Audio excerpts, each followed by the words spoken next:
émission de la France. Très bien, bonjour à vous tous qui maintenant êtes en train de nous assister à travers cette émission depuis la France, plus précisément à Paris. Vous vous êtes retrouvés devant votre téléviseur pour pouvoir assister à cette programmation parce que l'Éternel, il veut bien vous aider. Si vous êtes quelqu'un qui vous sentez malheureux, si vous êtes quelqu'un qui sombrait dans la dépression, vous êtes malade, vous êtes quelqu'un qui est dans un vice, sachez que la main puissante de Dieu maintenant, elle s'étend vers vous pour vous délivrer. Et aujourd'hui, ce vendredi, dans le centre d'accueil universel, nous dédions la journée pour prier en faveur de vous tous. Nous allons connaître l'histoire de quelqu'un qui a beaucoup souffert. Nous allons connaître l'histoire de M. Michelet, qui avait beaucoup de problèmes spirituels. Il a failli même perdre sa vie. Il a vu ses propres frères être tués. Il a vu comment la drogue a détruit la vie familiale. Mais lorsque M. Michelet a trouvé le travail du centre d'accueil universel et il a commencé à participer aux réunions de délivrance, là, il a été complètement transformé, sa vie a changé. Et votre vie aussi, elle va changer. Saisissez seulement cette opportunité que l'Éternel Dieu est en train de vous donner. Pour cela, restez bien attentifs, assistez à ce témoignage et vous comprendrez comment votre vie aussi, elle va changer. Restons avec ce témoignage.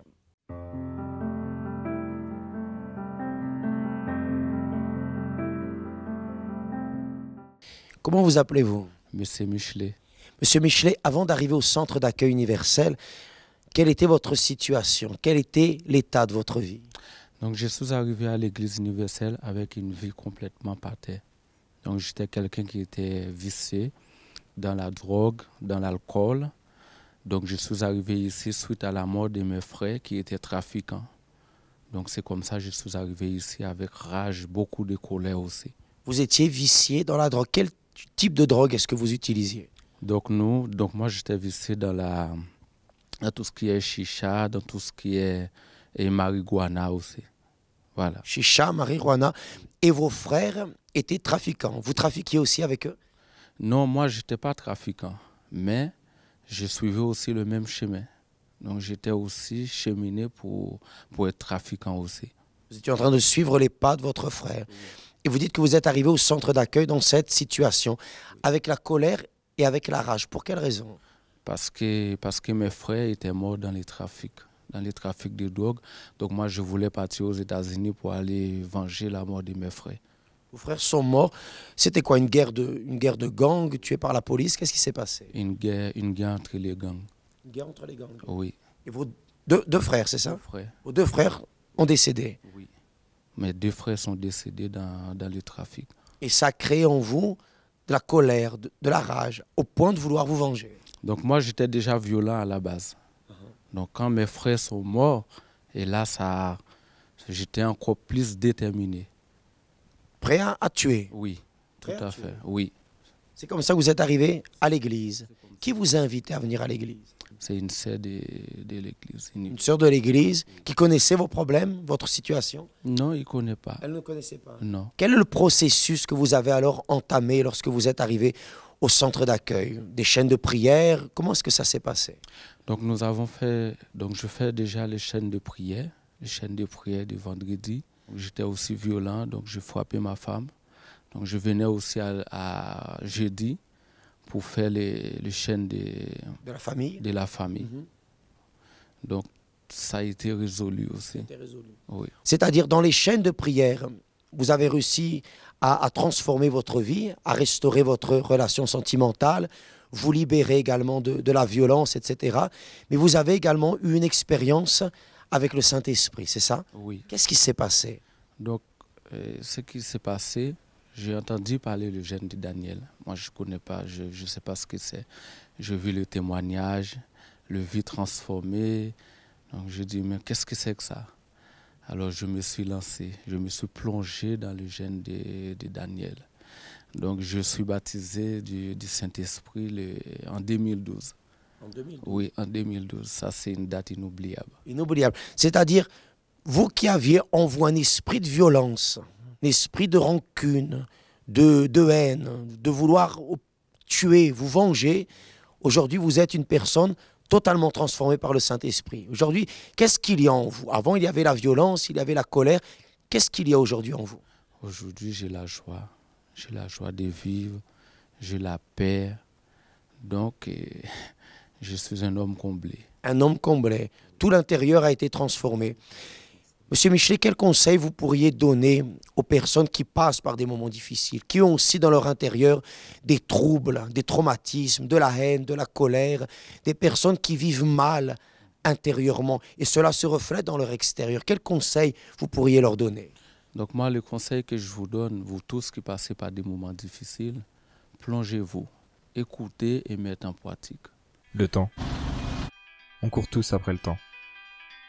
Le temps pour travailler, le temps pour rentrer, le temps pour encore travailler ou combien de temps il nous reste avant la fin de la journée. Le temps pour la famille, pour les amis. Le temps qui nous reste encore pour finir, pour rentrer, pour retravailler.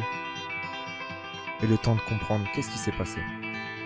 Le temps de comprendre pourquoi cela n'a pas marché. On court tous après le temps, mais prenons-nous le temps de respirer. La radio positive. Sélectionnez l'application et écoutez des messages positifs. Des musiques calmes, positives. Écoutez ce qui vous apaise.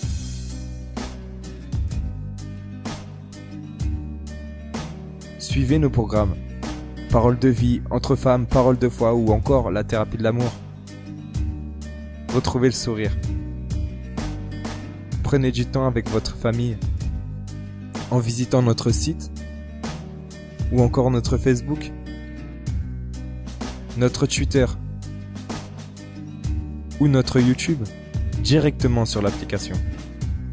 Prenez le temps. Prenez du temps pour vous. Radio Positive. En téléchargement gratuit sur Google Play, l'App Store ou en écoute sur radiopositive.fr.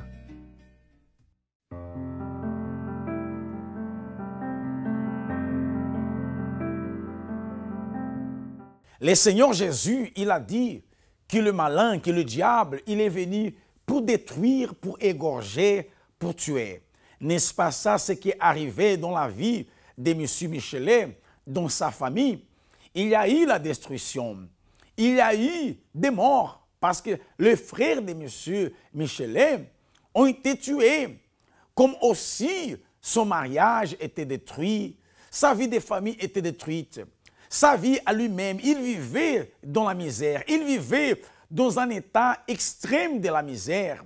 Il a dû se retrouver dans une situation que le besoin était tellement grand qu'il pouvait aussi en perdre sa vie. Mais M. Michelet, à temps, il a trouvé le travail qui est fait, qui est réalisé par le centre d'accueil universel. Et il a participé aux réunions qu'il y a à chaque vendredi, aux prières de délivrance. Et il a obtenu sa délivrance. Là, alors, s'accomplit aussi la parole que Jésus, il a dit, qu'il est venu afin d'apporter la vie et la vie en abondance. Aujourd'hui, M. Michelet, son mariage est rétabli, son mariage est heureux. M. Michelet, aujourd'hui, il est quelqu'un de prospère, il est quelqu'un de réalisé dans sa vie.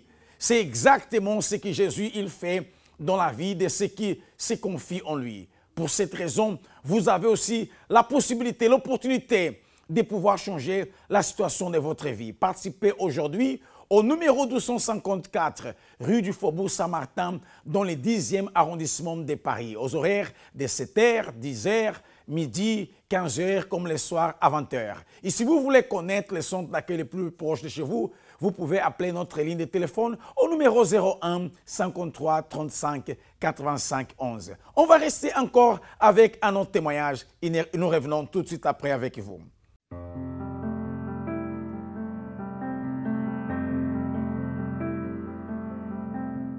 Bonjour. Bonjour, pasteur. Comment vous vous appelez? Roselyne.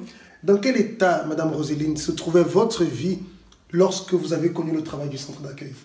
Alors, lorsque je suis arrivée au centre d'accueil, j'étais une personne vraiment triste. Je pleurais tout le temps.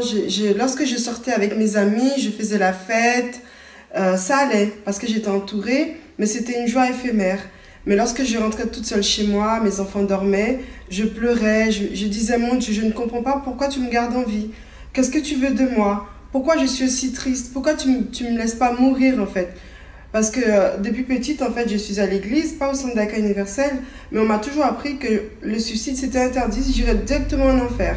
Et moi, j'avais peur d'aller en enfer, donc je ne me suicidais pas. Mais il y avait ce désir à cause de la souffrance. Ce désir de mourir, voilà.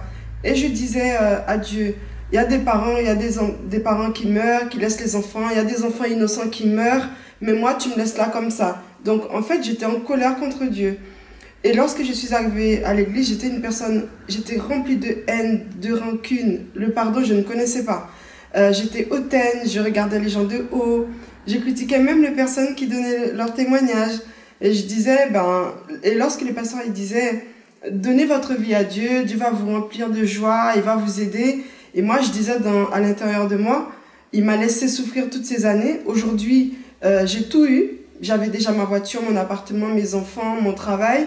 J'ai tout eu par la force de mes bras. Maintenant, il veut toute la gloire. Et moi, j'ai pas accepté, en fait. Ça veut dire qu'extérieurement, même, vous aviez des conquêtes.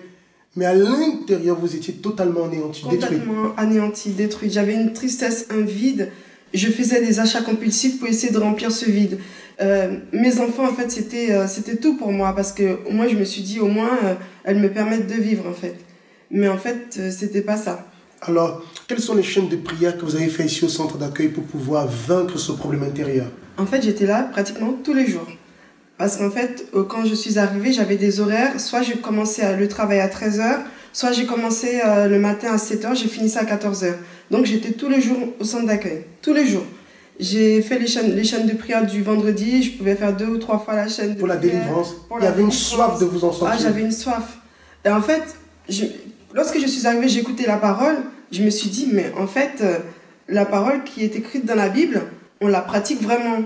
Et j'ai trouvé cette église, j'ai dit, c'est ici qu'on la pratique. Et je voulais vraiment que Dieu, il habite en moi. Je voulais donner ma vie à Dieu. Et voilà, j'ai tout donné. Tout ce que le pasteur disait, à chaque fois qu'il y avait une parole qui sortait de l'autel, je mettais en pratique. Et jusqu'à ce que j'ai eu ma délivrance totale, j'ai été baptisée du Saint-Esprit. Aujourd'hui, moi qui souffrais de migraines, moi qui étais triste, je ne dormais pas, je faisais des insomnies. Aujourd'hui, oh là là, il suffit juste que je pose ma tête, je dors comme un bébé, je ne suis plus triste. Je suis remplie d'une joie. Vraiment, il n'y a pas de mots pour dire comment je suis à l'intérieur de moi, tellement que je suis transformée. Même au travail, mes collègues qui me connaissaient avant et qui me connaissent aujourd'hui, l'année dernière, il y a une collègue qui m'a dit tu sais, je te préfère aujourd'hui parce qu'avant, je te détestais. Parce que j'étais hautaine, elle me disait que j'étais dans ma toute-puissance, que je méprisais les gens, mais je ne me rendais pas compte en fait. Et aujourd'hui, elle voit la différence. Elle qui me détestait, aujourd'hui, elle est toujours collée à moi, elle veut toujours travailler avec moi. Ça veut dire aujourd'hui, vous avez été délivré de la tristesse, du vide que vous sentiez, toute la haine que vous aviez, ça dans les chaînes de prière de la délivrance. Oui. Vous avez aussi lutté pour pouvoir recevoir le baptême du Saint-Esprit. Oui. Et à travers le Saint-Esprit, aujourd'hui, vous êtes une personne, comme vous dites, de paix, aimée par les autres. Oui. Ça vaut la peine d'investir. Ça vaut la peine, vraiment. Ça n'a pas de prix. Dieu, il donne gratuitement et ça vaut la peine, vraiment.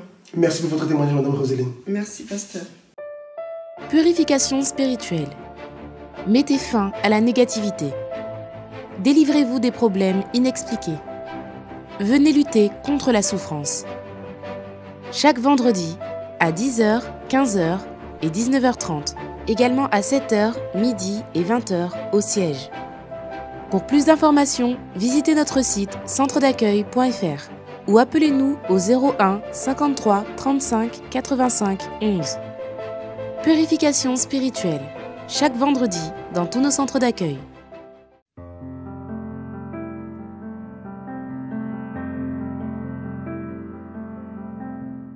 Vous voyez que le matériel ne fait pas le bonheur. La personne, elle peut avoir de l'argent, la personne, elle peut avoir des bijoux, la personne, elle peut avoir belle maison, belle voiture, mais ce n'est pas ça qui va lui rendre heureux. C'était le cas de Madame Roseline. Elle était quelqu'un qui pourtant avait des conditions matérielles. Elle ne manquait d'absolument rien, mais elle était une personne triste.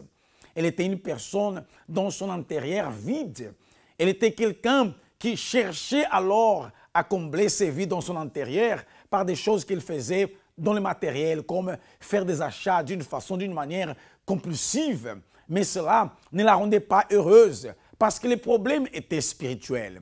Les problèmes qui dominaient dans sa vie étaient un problème spirituel. Et ce n'est pas l'argent qui peut délivrer la personne. Ce n'est pas le fait que la personne ait des biens, des bijoux qu'elle va être délivrée. Ce n'est pas d'être entourée des amis qu'elle sera délivrée. C'est lorsque la personne, elle, va jusqu'au Seigneur Jésus. Comme il a dit, venez à moi, vous tous qui êtes fatigués et chargés. Et il a dit qu'il va enlever le fardeau. Il a dit qu'il va délivrer la personne. Il a dit qu'il va mettre son joug qui est léger sur la personne. Jésus, il veut enlever ce fardeau qui est dans votre vie, cher ami. Pour cela, saisissez l'opportunité qu'il vous donne. Saisissez l'opportunité. Ne dépendez pas de A, de B ou de C, mais croyez seulement au Seigneur Jésus. Comme il a dit, crois au Seigneur Jésus et tu seras sauvé, toi et ta famille. L'opportunité, elle est là. Je vais maintenant vous inviter de rester à l'écoute d'une belle chanson. C'est que vous puissiez voir ces clips, surtout afin de pouvoir méditer dans ces paroles, parce que c'est ça, c'est que Jésus, il parle avec vous.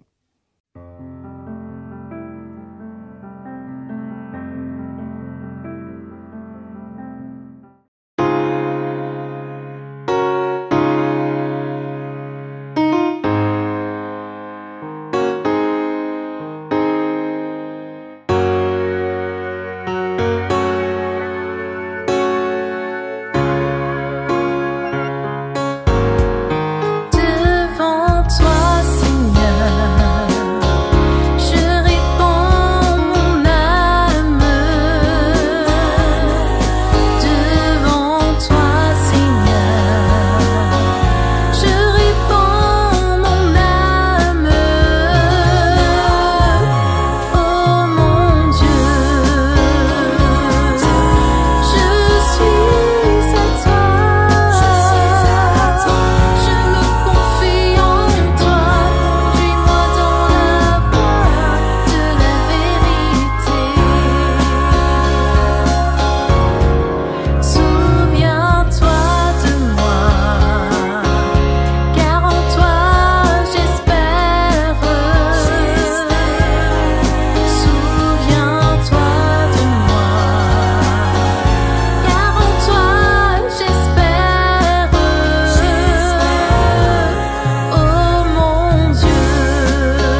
Tout est évident, les témoignages sont là, comme aussi Dieu, il vous parle à travers cette émission, à travers ces belles chansons.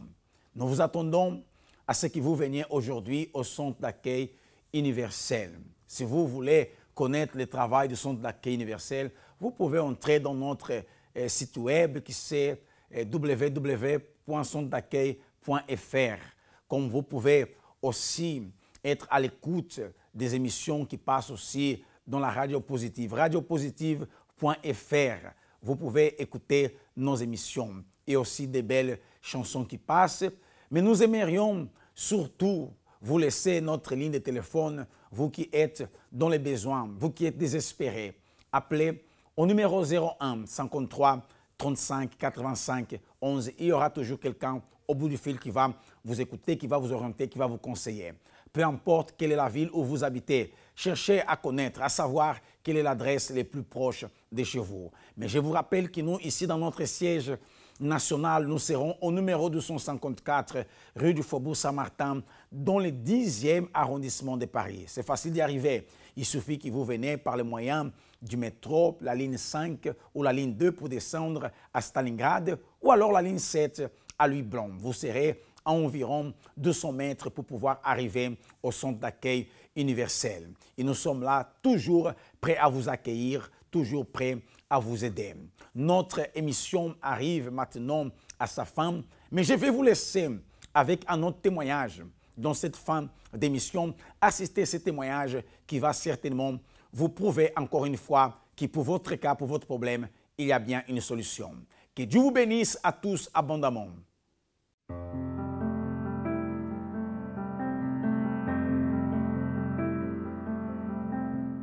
Bonjour. Bonjour. Comment vous appelez? Je m'appelle Noëlla Dieu. D'accord. Noëlla, comment était votre vie avant d'arriver au centre d'accueil universel? Donc, avant d'arriver au centre d'accueil universel, j'avais pas mal de problèmes familiaux. Donc, ces problèmes m'ont mené en fait à m'exprimer plus vers dehors en fait. Donc, j'ai côtoyé des personnes qui dealaient et tout ça. Donc, j'étais dans ce qui était deal. Donc après, j'étais dans le vol aussi. Tous les jours, on pouvait sortir avec par exemple 50 centimes et ressortir du magasin avec 10-15 euros chaque jour. Donc, voler, tout ça. Oui. Après, j'aimais bien vivre d'apparence. Donc, d'apparence, on me cherchait, on me trouvait, je me bagarrais tout le temps. T'es bagarreuse? Oui, voilà, tout le temps pour rien. Même quand je m'ennuyais, je me battais et tout ça. Donc, je voulais montrer que j'étais quelqu'un, que j'étais forte, j'étais toujours entourée. Tout ça, c'était dû au problème intérieur. Oui, et aussi la souffrance que j'avais dans ma famille en fait. Dans votre famille, oui. Tout ça. Oui, et donc en fait, notamment le soir quand je rentrais, ça allait pas et j'arrivais pas à dormir toute seule. D'accord. Et en arrivant au centre d'accueil, qu'est-ce que vous avez fait par rapport à tout cela? Vous êtes venu dans cette situation comme ça, mais quand vous êtes arrivé, qu'est-ce que vous avez fait? Donc, j'ai commencé à me donner donc, à travers les chaînes de prière, le lundi, le mercredi, le vendredi, donc, et notamment le dimanche aussi, j'étais présente. Donc, je venais, j'étais régulière, surtout à ces jours-là. Donc, j'essaie vraiment de me donner, en fait. Quand vous êtes arrivé, tout ça. Oui. Et où rentre le baptême du Saint-Esprit dans votre vie? Donc, il y a eu un moment, en fait, où...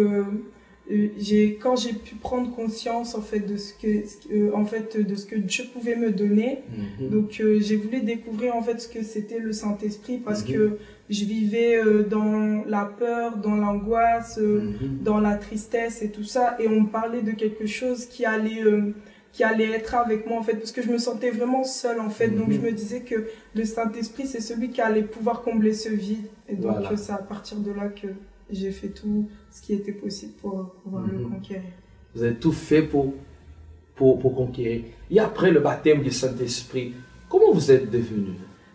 J'étais une personne totalement différente, donc j'avais pas besoin non plus d'être entourée donc pour être heureuse. Donc j'ai commencé à me donner aussi à l'école, être quelqu'un de différente, quelqu'un de souriante, quelqu'un de positif. Que vous n'étiez pas avant. Oui, et aussi seule.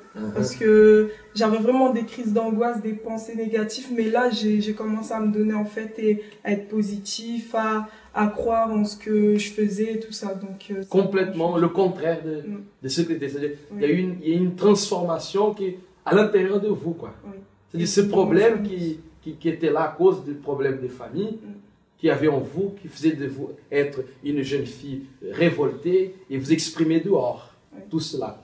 Mais dites-moi une chose, ça veut dire aujourd'hui, vous avez la paix, vous avez la joie, vous n'êtes plus la même Noëlla. D'accord. Mais dites-moi encore une chose, est-ce que la campagne d'Israël, elle bénit? Oui. D'accord. Amen. Grâce à Dieu. Dans une autre occasion, nous écouterons ce témoignage.